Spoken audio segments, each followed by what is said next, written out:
What's up, everyone? Welcome to episode 105 of the RUDIS Wrestling Podcast, brought to you, as always, by us here at RUDIS. Matt, yesterday we spent the majority of the show talking about Penn State, Arizona State. So today we talk about Iowa State. And man, you made some enemies in Iowa a few weeks back. So you got some really nice things to say today, or what? Well, I started. Hey, I just call it like it is, right? I mean, like it or not, I'm just trying to call it like it is. I was the first person to defend Spencer Lee last week. Oh, that is true. You're right. Ridiculous people are like, "Oh, he looked gassed. He only got a major. Are you happy now, people? Are you happy now? He tech-falled the number 7 guy in the country. Did his performance satisfy you?" Whatever checklist you're looking for to say his performance was worthy of a Spencer Lee performance. And he did. Can we check that off? He did not tech fall Alex Mackel last year. So it is a significant improvement. And I thought Spencer Lee's just one of those guys, though, man. If you put him in the right positions, he's going to score 16 or 17 or 18 points. You know what I'm saying? It's just going to happen. Oh, easy.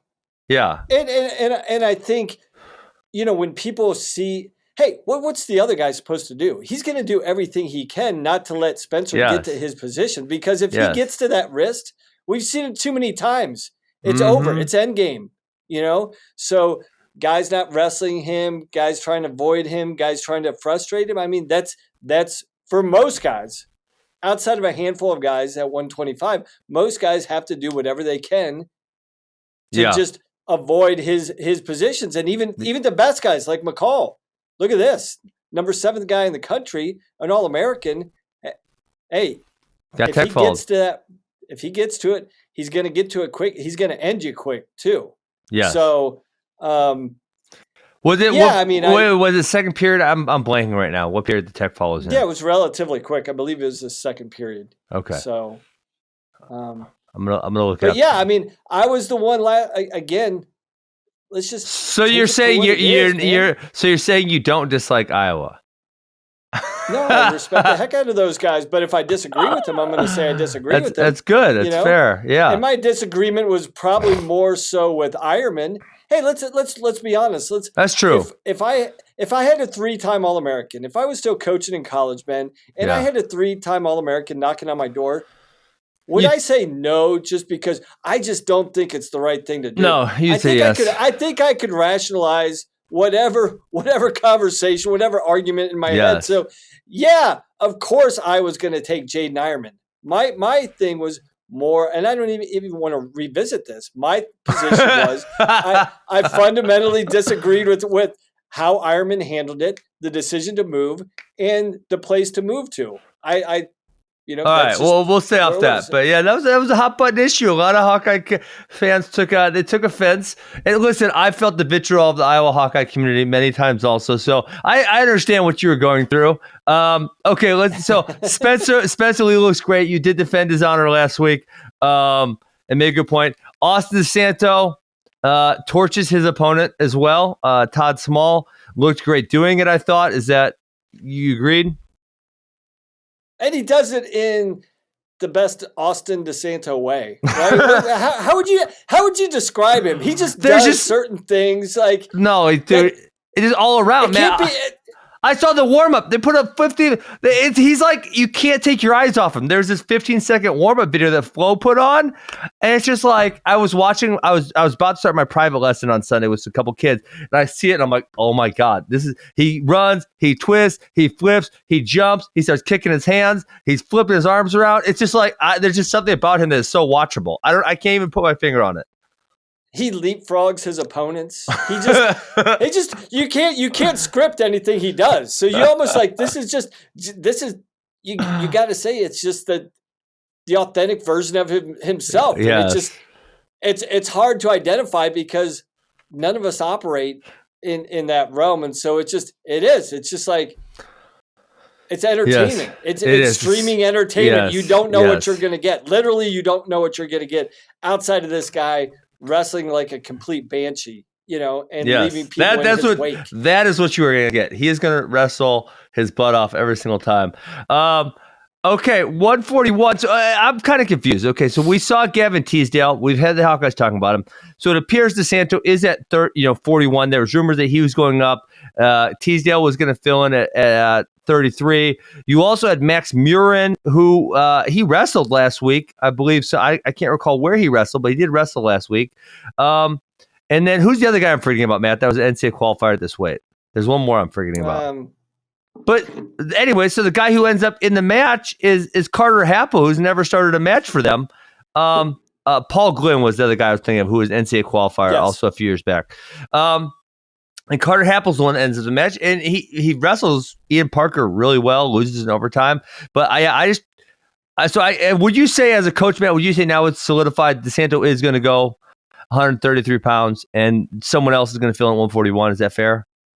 Yeah, I think so. I mean, you're as a college coach, you're not gonna position a guy where he's gonna yo-yo, and you make him either go up or cut down, and you have to worry about the weight management, the descent plan every week. Where do I have to weigh in?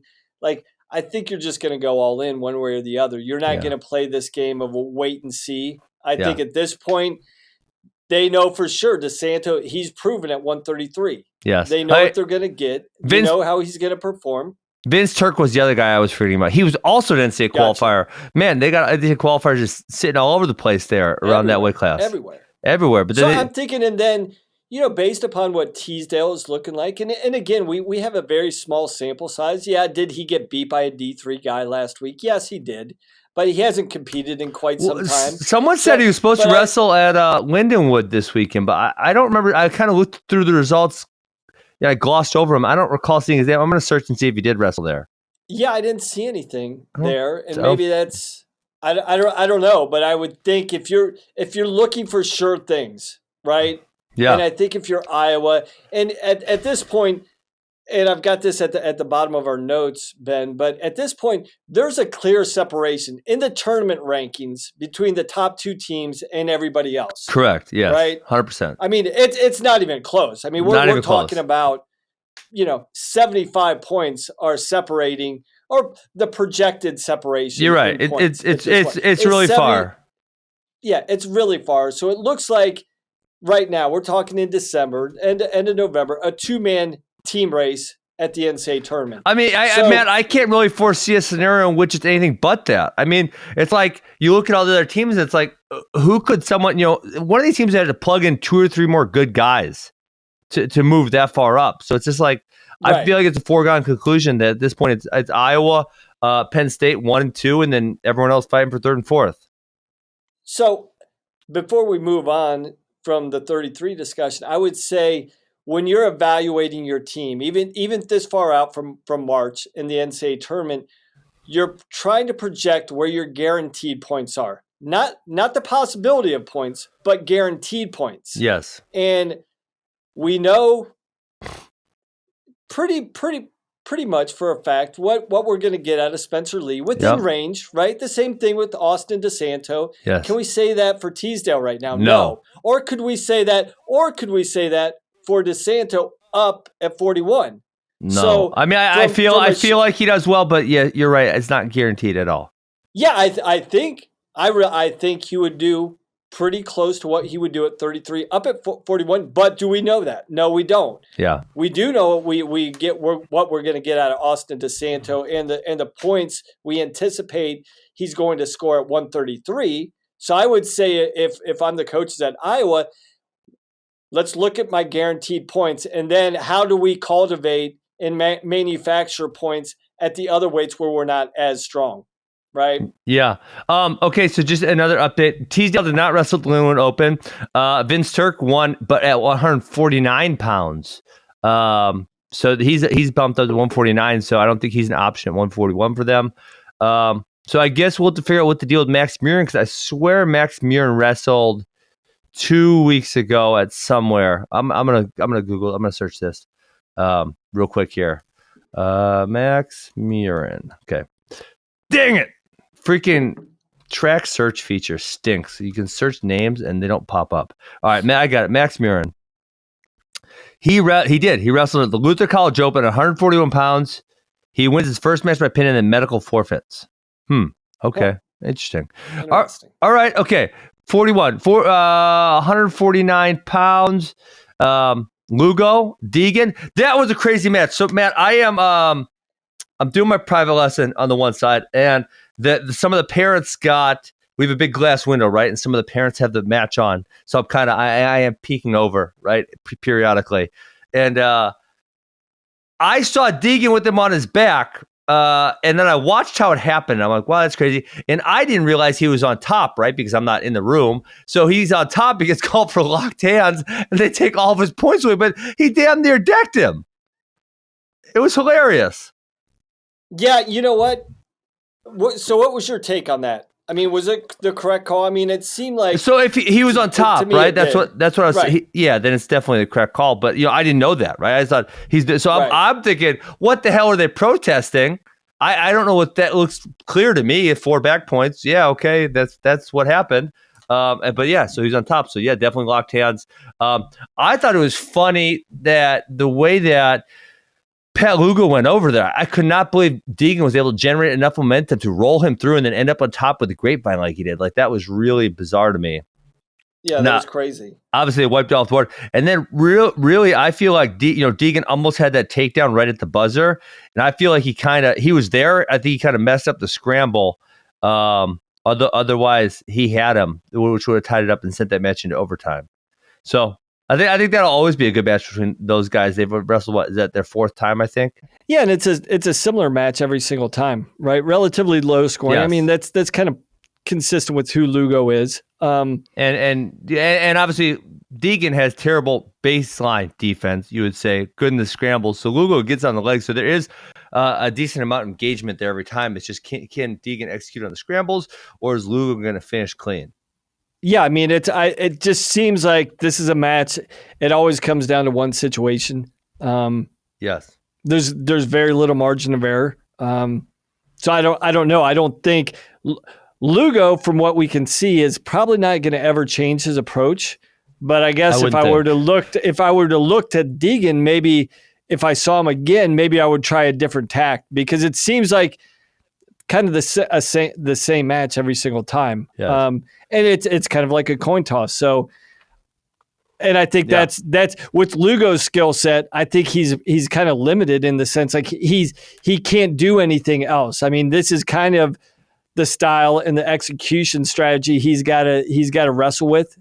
But I think it'd be interesting to see if Deegan gives him a different look, or tries a different approach the next time they wrestle. Because outside of this, I mean, like we said, you're kind of flipping a coin every time you go out against each other if you're going to wrestle like this. Yeah. Okay, David Carr. You know what? I don't know how I feel about the rankers. We don't do rankings, Matt. Maybe at some point potentially, but when someone is so good, and we talked about Trent Hidlay. Trent Hidlay is the exact same situation. When you know how good the guy is, I mean, they're so good, but yet you say, well, they haven't done it yet, so we have to leave them like really low. Like, I think Carr was 19 on Flow or something. We knew he wasn't the 19th best guy in this bracket. So I mean, I guess if that's the way you want to run the rankings, that's the way you want to run them. But it has made this matchup look like, okay, one guy's a favorite, but we knew this was going to be a competitive matchup. David Carr takes out number 2, Cael Young. He proves he's the real deal. I think we all knew he was the real deal, didn't we? Yeah, I mean, I don't think anybody around the country is saying this is an upset. Outside the fact, like, I don't feel like that at all. No, not at all. Agree. And that's the thing. I mean, we've talked about rankings a lot. It's a really, really difficult thing to do, and it's a thankless job because people just kind of take pot shots at you. And no matter what. I mean, it's a no-win situation. But I think one of those things is that one of the most difficult things with the rankers is establishing a criteria for true freshmen or redshirt freshmen to place them properly in the rankings, higher. Right? But a guy like Carr, I guess you're saying the guy's a world champ, right? Yeah.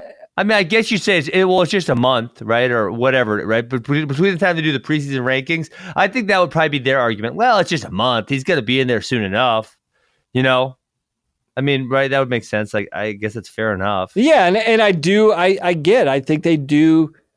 You don't want to just base his college ranking off his high school ranking and his high school credentials, or freestyle, or in freestyle. But in Carr's case, I mean, he's a junior world champ. I mean, that's got to carry more weight than just what he did in his redshirt year, right? They moved him from 19 to 2, floated, which I'm not all that upset. Sure, I could see Ryan Deacon going 2, and then it would be Hidlay Deacon. And I know Caleb Young beat Ryan Deacon, but then Deacon won the U.S. Open, right? So yeah, and also, sure, I mean, Deacon's a 2-time All-American. In this case, I would have probably bumped Carr up significantly. Would I bump him up to number 2 behind Hidlay? No. When you have a guy like Deacon, when you have more established and proven guys, I wouldn't just jump him all the way to second in line. I would. Ooh, he might be the second best guy, but he could be. Hey, you know what? He could be the first guy. He could be the first guy too.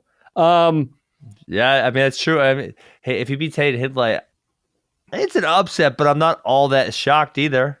No, not at all. I mean, I think we're having this discussion. It just kind of reinforces everything we're saying. This wasn't an upset. Like, yes. Do we think we definitely think David Carr is going to be an All-American, and not just an All-American. I think he's going to be a title contender. He's going to be in the hunt.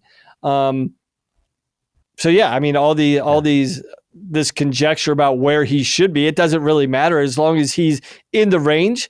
Yeah, he's a top 5 guy. So 2, 3, 4, 5, I'd be fine with anything like that. Okay, cool. Let's keep going. 165, Marinelli gives it the first takedown that kind of hammers him. I feel as though this is what we expected. I don't think it's anything ordinary. I don't think it's even worth discussing unless you want to add something to that. No, I mean, I want to talk about next week, Marinelli, not this week, this past week, Marinelli, right? Next week. Let's do. I feel like we have so much to skip, and we get Gross DeSanto and Wick Marinelli, so a couple really fantastic matches. Okay, so let's go 174. Michael Kemmerer, I don't know if we forgot how good he was. Michael Kemmerer is really good, and we haven't watched him wrestle for a year, but yes, he is very, very, very good. Yeah, I think he's fantastic. Obviously, we've seen him, but I think the question in people's mind, right? The logical questions is he's been out for a year. He was injured for a year. He had surgery, and the last time we saw him was down at 157. So I think we're all collectively in the community are like, yes, we're happy to see this. Like, and we believed it could happen, but there's some big questions. Injury in 2 weight classes. I think it's a logical thing to So he didn't wrestle any matches last year, Matt, right? Is that correct? None. Zero. Yeah. Okay. Yeah, I mean, he's a guy who I think is really good. Can he challenge Mark? I think the next question is, can he challenge Mark Hall, right? I mean, there's other people before that, but I think definitely that there's a chance that I'm not saying he can beat Mark Hall. Now I'm saying I think he will push Mark Hall for sure. Yeah, I mean, that was going to be my question to you, is like, because that's kind of the logical question. I think right now people are just thinking they're just penciling Hall in as the national champ, and I wouldn't disagree with that. And I think this is if there is a guy that we could have probably circled that's going to push Hall and really and possibly even beat him, this would be the guy, the best version of this guy. And I think what we're seeing after the first 2 weeks of the season is this is the guy. Not only is he recovered, he's filled in. I mean, he looks like a full-size, well-proportioned 174-pounder. He looks dynamite. He doesn't look like he's been out for a year. So I'm excited for the guy. Matt, what makes me like lose my mind when I think about it, and it's just so crazy, is like Penn State has been so good and so dominant, right? That's a fair statement. They've 8 of the last 9 national championships. And if they're going to lose this year, it's going to be because Iowa has a lineup full of Pennsylvania guys. And how the hell did Cael let all those guys go? Spencer Lee, Pennsylvania. DeSanto, Pennsylvania.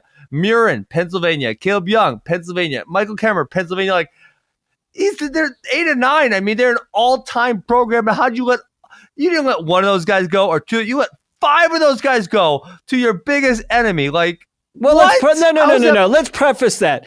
Let's not say they let them go.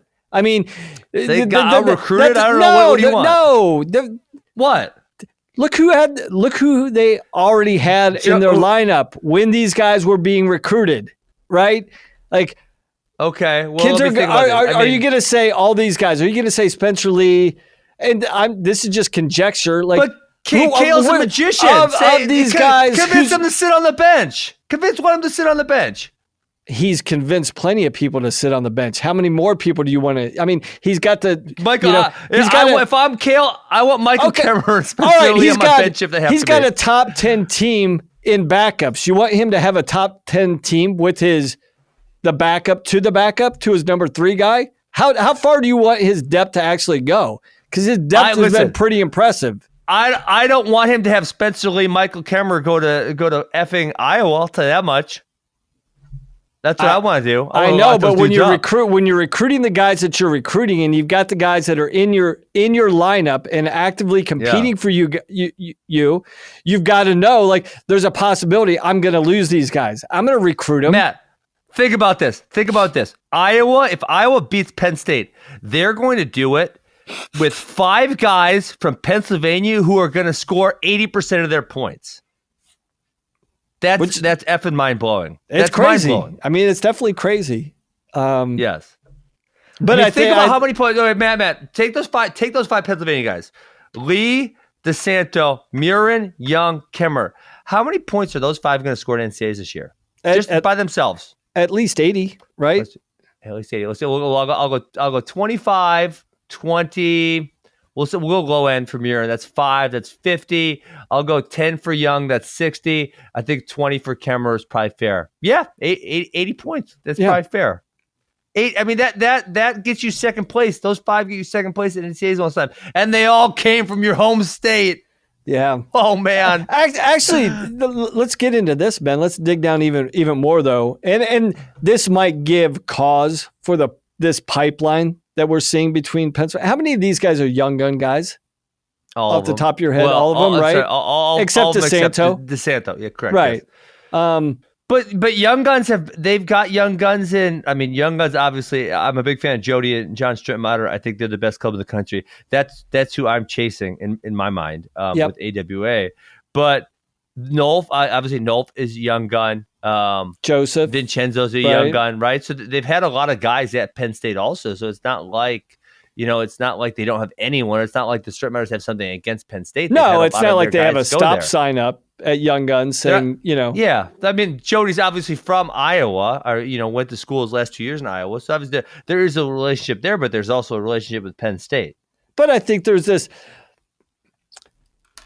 Jody's got so much experience sending guys to college and them having success. I know when they sit down in the recruiting process, they're like, hey, you do talk about certain realities. Like, hey, Penn State obviously is an awesome choice. You could stay in state. You could win a national title, win team titles. But who do you have to get through to put on the blue and white as opposed to, hey, Iowa has an equally successful program. They're producing guys at a very high level every single year.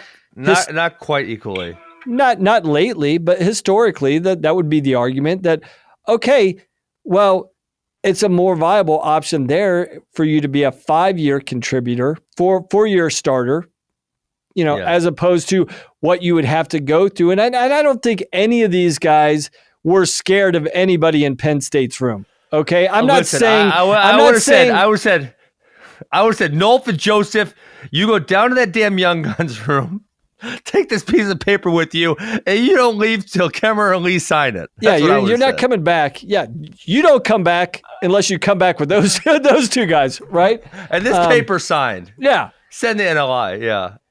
But I mean, it is. I mean, back to your point, I mean, it will be pretty impressive and somewhat ironic if Iowa wins the team title with Iowa with Pennsylvania guys. It will be somewhat ironic. It will. Oh my goodness, but that's crazy. They actually have to do it. They actually have to do it, which we'll see how it plays out. We'll see how it plays out. Okay. Yeah. All right. How about Nelson Brands? Nelson Brands goes out there and gets it done. I mean, the match wasn't all that exciting. There was a lot of hand fighting, a lot of half shots. I really didn't even feel like either one of them was semi close to a takedown until that double overtime period. But for a guy who Nelson wrestled 74 kg at U.S. Open, Junior U.S. Open. What's that? 9 months ago? 7 months ago. And he's all the way up 184 pounds. He looked good. I'm curious if he's better than the Cash Wilkie. Is that who they're putting in the lineup? Is that a done deal now, or what are they thinking? You don't know. Well, I would get your thoughts here. And we talked about this a little bit last year, but yeah, it's the way that they're performing, not necessarily the results, right? But sure. From what we've seen from Nelson Brands the first 2 weeks, is that the guy that you would rather go out and say, this is the guy I would prefer to fight for me at 184? Just his style and just the way he wrestles. Is that the guy you want for the other 9 guys looking at you, right? Hey, this is what Iowa wrestling is all about. Sure. Not Wilkie, right? And that's the thing about Wilkie, right? Which has been frustrating. Yeah. And from I high guess school. And the other thing about Wilkie is that he's a senior, right? So you look at what you're going to get out of him and additionally the potential growth, right? We know what Wilkie is. He's a senior. He's probably not going to make gigantic jumps. We don't know what Nelson Brands is yet. And if they're fairly equal, you got it. I mean, I would feel like you have to lean into the upside. And then to what you're saying, you saw on that little video that Flo posted how fired up all of Nelson's teammates were for Nelson Brands to win that match. They were fired up. I mean, that type of effort is contagious, win or lose. And that's why I was saying, what style of wrestling would you want to put out there for this weight class that is consistent with the overall product that you want to put out as a team? And to your point, I mean, you saw everybody fired up. And it wasn't just about the win. I mean, just the effort he's giving and the attitude he's given. I mean, that's a thing that's contagious. And you want that contagious momentum spreading throughout your lineup. And that's really how you do something special as a team. If everybody's galvanized and bought in and fighting for the same thing. And I mean, it's a tough and a layered conversation because, Brands is the son of a coach, but I don't think that factors anything to do with it. It's always the tough conversations that you have with your coaching staff. What do? Do we go with the guaranteed thing, or do we go with the young guys? What's your thoughts about that, Ben? Would you go with the young guy, upside every single time? And I'm not every single time, but man, I'm going to lean that way. That is going to be consideration in my mind that he's got. He has 4 more years, or right after this year, 3 more years. That's going to be a consideration for sure. And I just think that you lean towards the youth and you lean towards the upside for sure. So I'm curious to see what that looks like moving forward.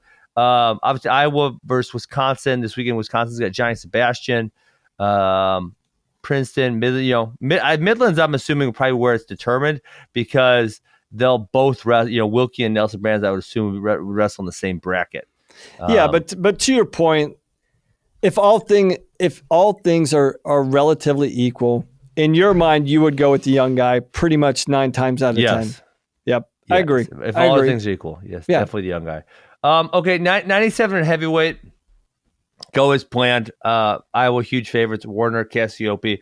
I don't think there's much to talk about in those 2 matches unless you want to add to it. And then, man, we had another really fun duel in Iowa, also the same day. So if you want to move on to UNI Nebraska, or you want to talk about Cassiope? Warner? No, I don't think we need to sum up everything. You want to give a close down? Just a close down. Overall, I mean, this was just a beat down from Iowa over Iowa State. Yes. And I think going into this, especially with some things that had played out with Iowa State's lineup, we thought it favored Iowa, but not like this. I mean, this was a thorough drubbing. I mean, it was I thought maybe Sammy Colbert could win. I thought maybe Jarrett Deegan could win. besides that, there wasn't very many matches where I thought we were up in the air, but I thought they could have had a little better showing. So, yes, I agree. Total drubbing by Iowa. They look really good. They got Wisconsin, which has some really fun matches this weekend. And then Midlands will be a really fun test for them also. Yep. And then, dude, Matt, me and you, we're going to go. Penn State, Iowa. January 3rd. Do you know, I flew to the, did you go to the Penn State Ohio State duel? Was that 2 years ago now? No, I didn't. No, I didn't go to that one. Oh my God. No. It was so awesome. Yeah. It was so awesome. I mean, just the environment. I am so much looking forward to this Penn State Iowa duel in was it January 31st in Iowa City? Oh my God. It's going to be glorious. It's going to be so amazing. Much fun. It will be awesome. I also just realized, because I'm on the Iowa schedule right now, I also realized that they have Oklahoma State at home, which could be a whole lot of fun also. I went to Iowa, Oklahoma State 3 years ago, maybe. And it was the one where Oklahoma State ended up kicking their butt. We thought it was going to be really competitive. And that was a crazy, awesome duel. So I've kind of made it the habit now of going to, picking out a couple of the premier duels of the year and going to them. And it's been awesome. So I can't wait for that one. Yeah, it's gonna be it's gonna be Ooh, that's gonna be good. Oh my gosh, I'm pumped. Okay, Northern Iowa, Nebraska. This duel was insane. I mean, literally crazy, just top to bottom. You had the pin from Schwarm, and then you had the Chad Red was just totally on fire. I mean, he tech fall Michael Blockus in one period. Yeah, he lit him up pretty quick. And that was insane. Yeah, that's the exciting thing about Red, right? I know when he gets it rolling, I mean, he's as dynamic a wrestler or prolific offensively as any guy in the country.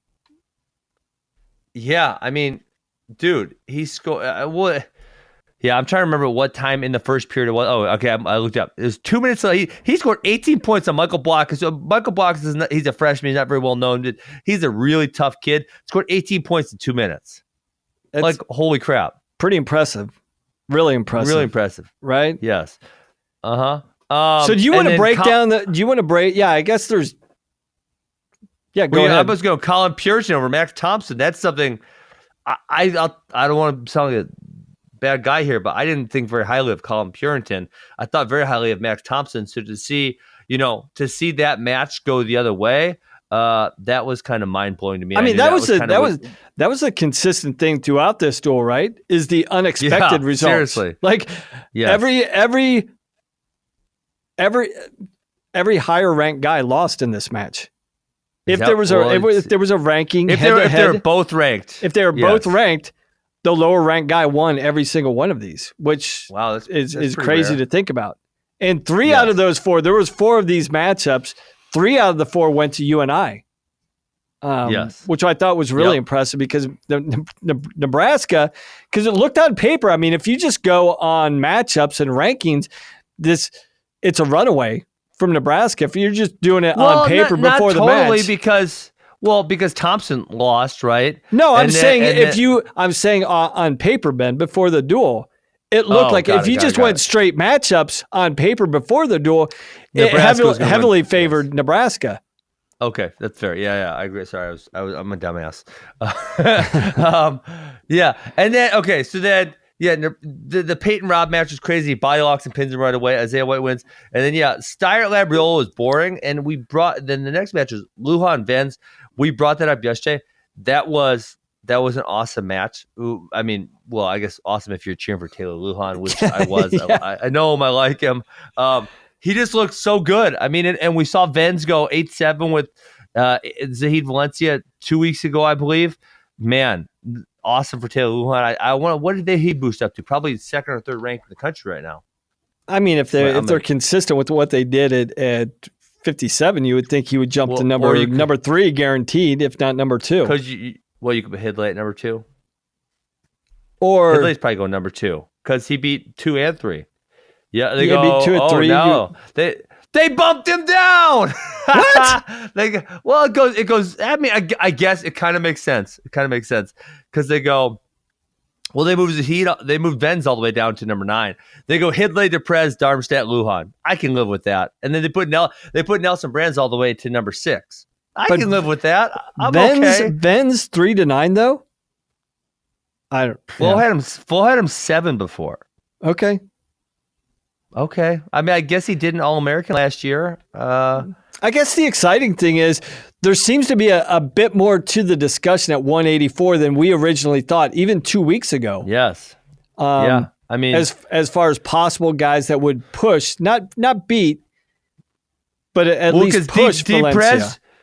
Deprez was ranked significantly lower a couple weeks ago. Brands was ranked a lot lower a couple weeks ago. Hidlay was ranked a lot lower a couple weeks ago. So we're having a lot of injection into that top 6. It's going to be really interesting, right? In a couple weeks when Las Vegas rolls out and the chaos of Las Vegas, and that's kind of where we're probably going to see more of a stabilization in the rankings. It just seems like that's the one that, the first 5 weeks of the season before Vegas, we see all this. I can't remember as many upsets, not only individually, but in team races in November than we've seen in the first 3 weeks. But it usually seems things kind of stabilize in the month of December. We don't see those drastic movements from guys going from 15 to number 2. You'll probably in general, once December rolls around and we get through, Cliff Keen, Midlands, Scuffle, then you probably see that variance of 2 to 3 positions, not jumping in a significant way in the national rankings. So, yeah, I mean, I agree. And obviously, just because you have a lot more to go on, right? Because we'll have way more results, and I think the real one, Vegas will push us that direction. Then obviously, Scuffle and Midlands will push us kind of all the way there.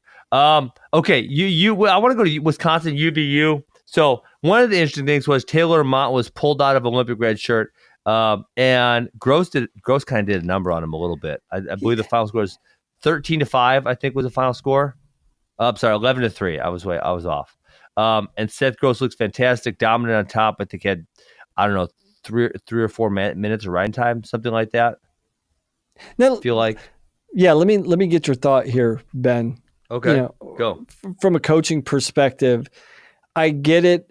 Wisconsin, they're ranked anywhere from 3 to 5, I think. So anyway, all the way on a 7-1 ranking. Okay, regardless of the ranking, you've got a premier team coming to your campus, in Utah. Obviously, you want to put on your best showing if you're Utah Valley. Yep. Not only for your team, but for your administration and all these things, your athletic department. I get it. But was this the best course of action, throwing Lamont in against Gross right away? I mean, it's a whole season thing. So, I don't know exactly what they were thinking there.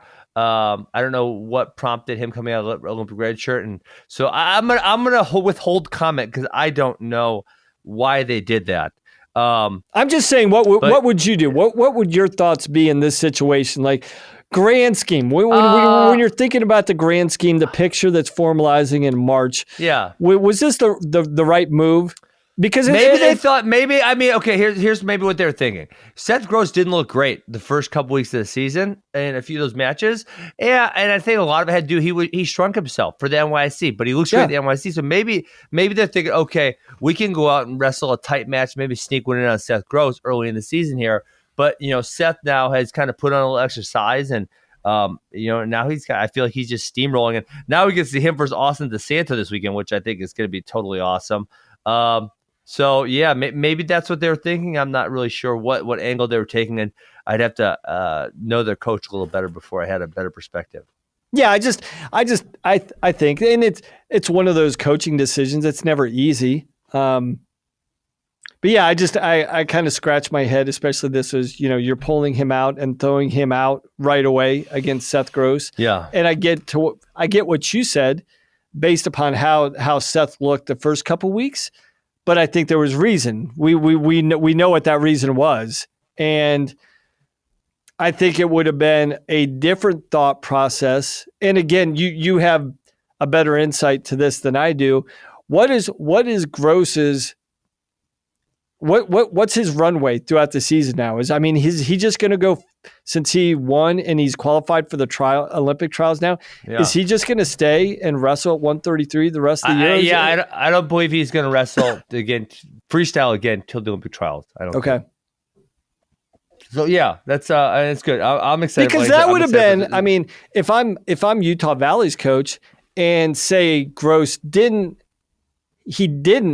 qualify for the final trials at the Bill Farrell, and he still had to wrestle at the U.S. Open, then I'd be like, well, now we know that we're going to get a smaller version of Seth Gross that's probably checking his weight, knowing that he's got to wrestle third week of December.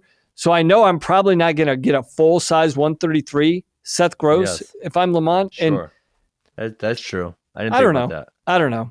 Just different thoughts that run through my head. No, I didn't even consider that one.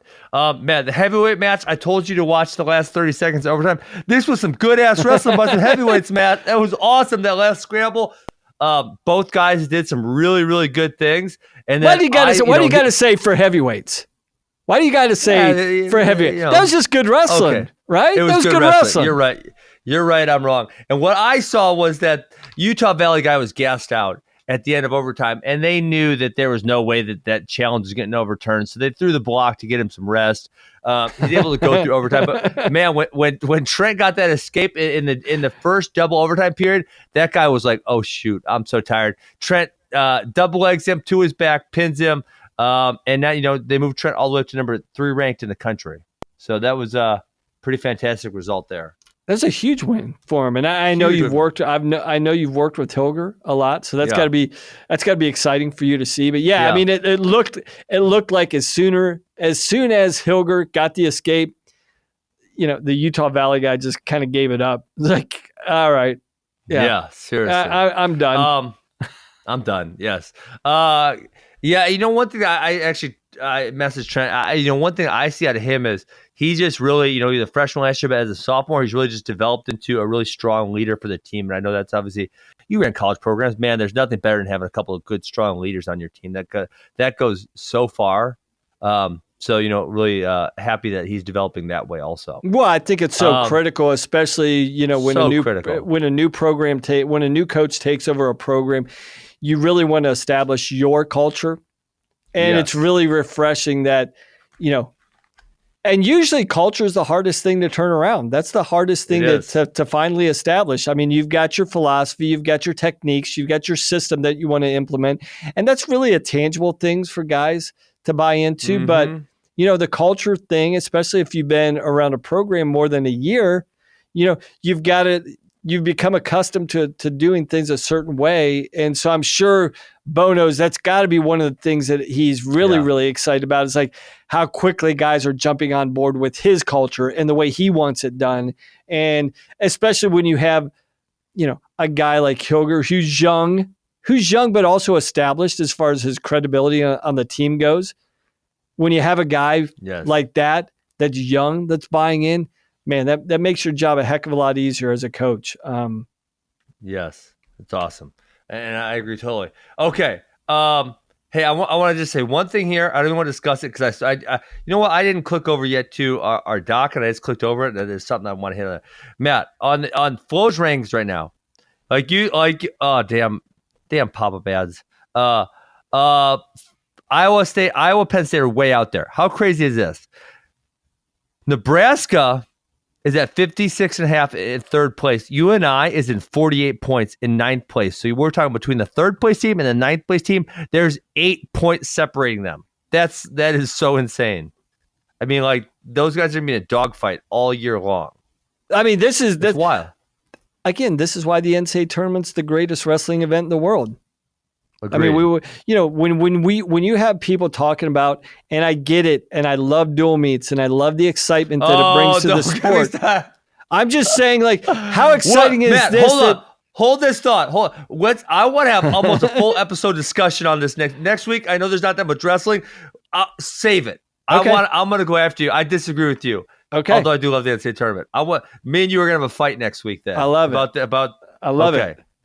So we got to talk about the rules of the engagement. We'll talk about that off air.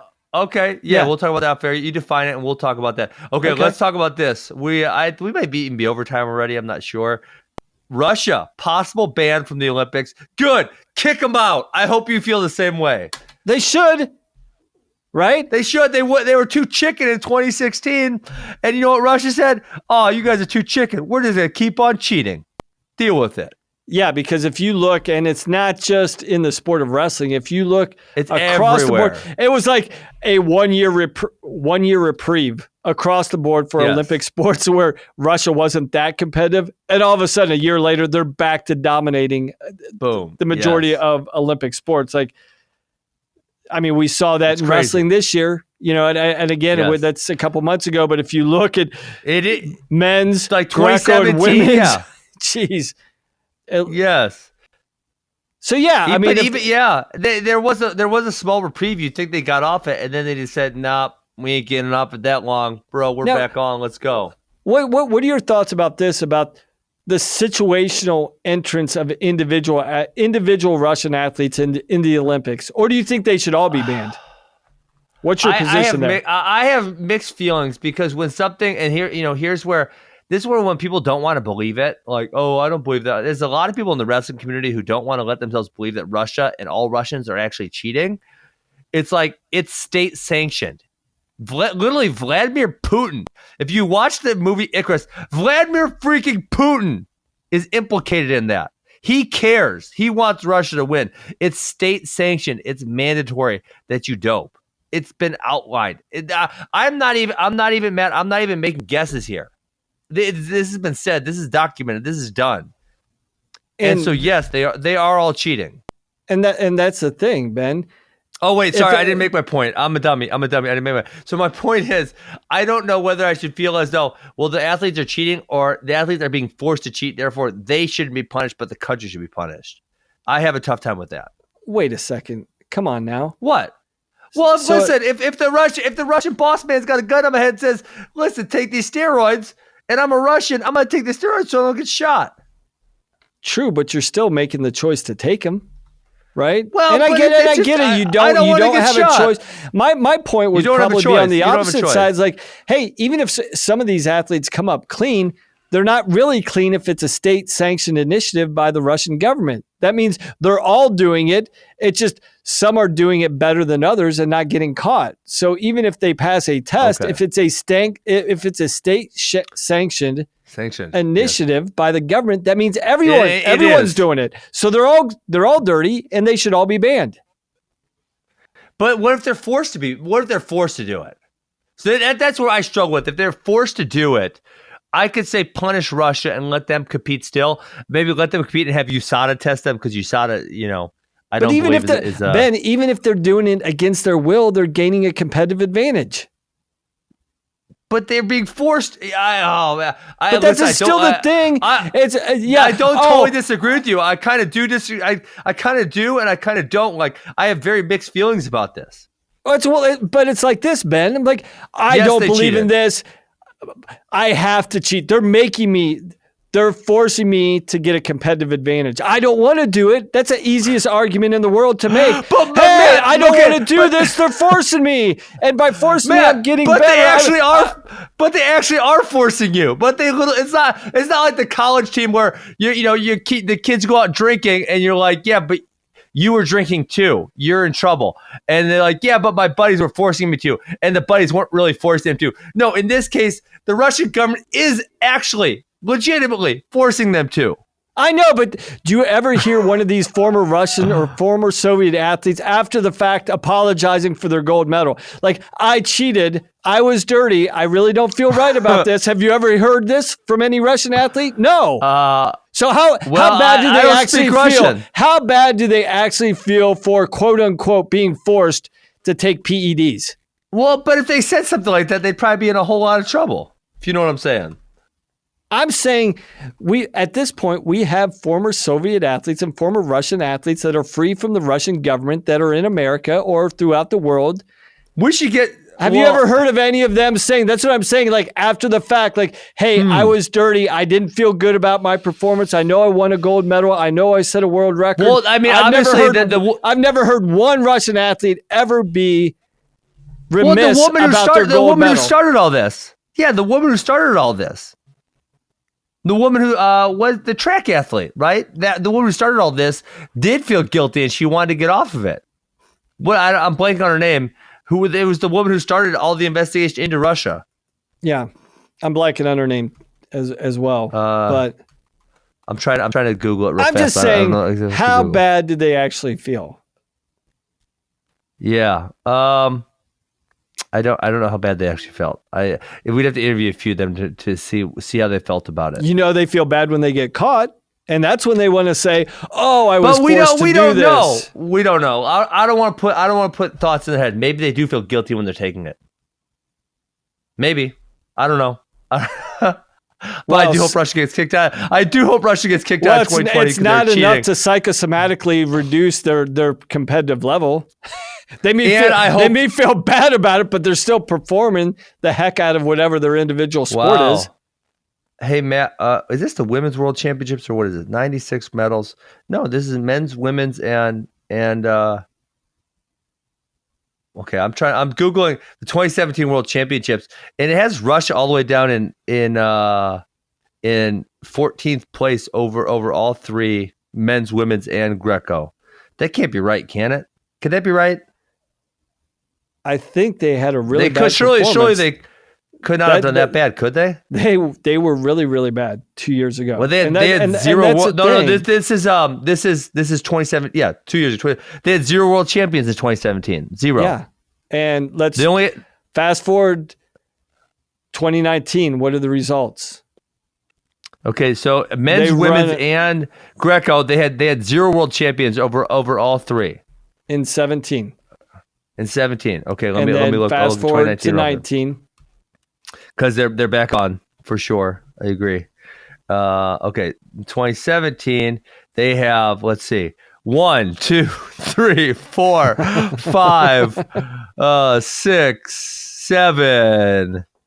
8, 9. They have 9 world champions. Wow, well, that's And I was going to say, you know what, Ben? What did they do? A little bit of a difference. They discovered a technique that nobody else does. No, wait, we just did the scoring breakdown for the World Championships, and none of the scoring techniques changed there's no secrets. in a dramatic way. So what changed from 2017 to 2019? Yeah. What changed? Let's see.